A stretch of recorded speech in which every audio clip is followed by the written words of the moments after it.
I enjoyed your administration when you were an MP in Eldoret North. Oh, is that all? Yeah, we used to learn hapo Kamagut hapo chini karibu na kwenu. Yes. And secondly, I've also experienced your leadership now that you are the president. Mr. President, I can assure you they are totally different. From when you were MP, people used to go to the street to celebrate your achievements. Nowadays, we just go to the streets to demonstrate. And Mr. President, don't get me wrong in the first place. The reason is why I know when you are the president, it comes with a lot of responsibility and people to advise. And I will start off by saying those who advised in this new funding model, I will not be wrong to say there is a problem. And that's why we are here. We have to go back to the drawing board. We have to start off afresh. And my question is, Mr. President, the first question is, what was so wrong with the old funding model that we could not sit down and amend it? Because even a constitution of a country, you just don't wake up one day and bring a new constitution. We always go and say, hii clause imetufinya kidogo kama wananchi. We go to the parliament, they amend it, and they take it to the president to assent and sign it. So I feel we should go back to the old funding model and amend it.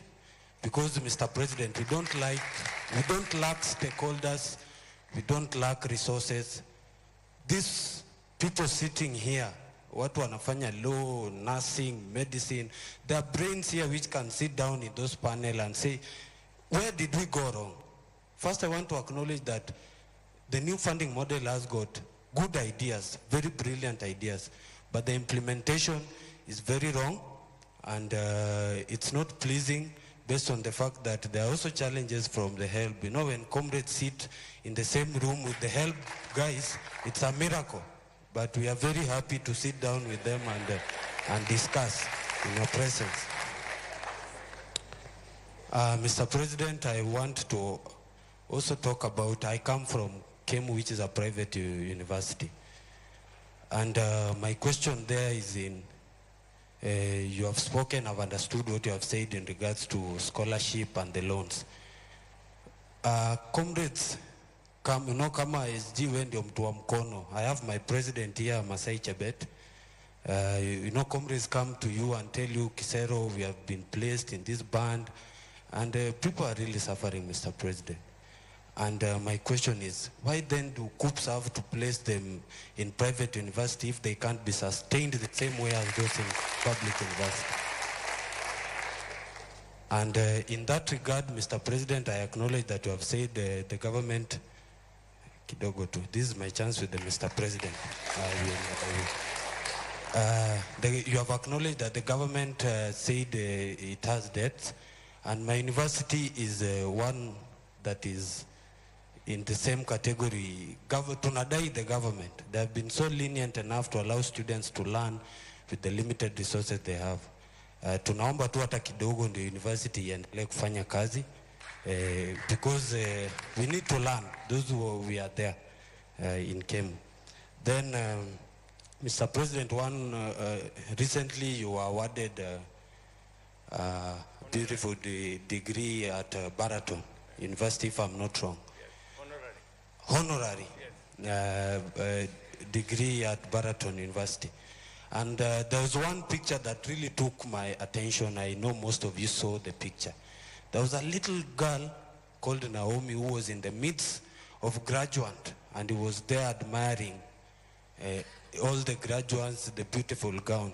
Then I asked myself, why does this new funding model want to kill the dream of that young girl of one day graduating?